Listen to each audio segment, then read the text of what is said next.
Na asante sana kwa kuendelea kutizama taarifa zetu, nasi tukiendelea kukufahamisha yanayojiri ni kwamba Mahakama Kuu humu nchini imetoa agizo la kukamatwa kwa raia wa Uingereza aliyehusishwa na mauaji ya Mkenya Agnes Wanjiru zaidi ya miaka 10 iliyopita. Jaji Alexander Muteti ametoa agizo hilo huku familia ya marehemu Agnes sasa ikisema imeanza kuwa na matumaini kwamba haki itatendeka. Seth Olale anaarifu mengi.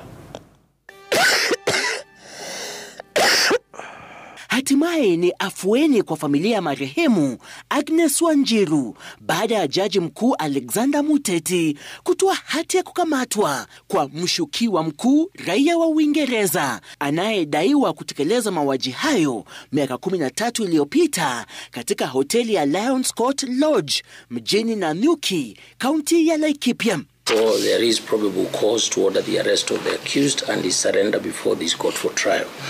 It shows that now they have started the process of serving us justice. Mahakama vilevile iliamuru vyombo vya habari kutochapisha majina ya mshukiwa huyo raia wa Uingereza ili kulinda maafikio ya kesi hiyo.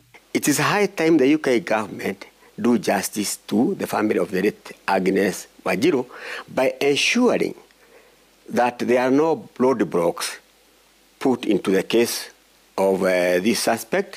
Familia vilevile inataka fidia ielekezwe kwa mwanawe marehemu Agnes Wanjiru. Her mental health is not okay, and even during the Secretary of State of Defense, he witnessed that because throughout the meeting she was just crying. My committee has recommended that visiting troops, if they commit crime, which include murder,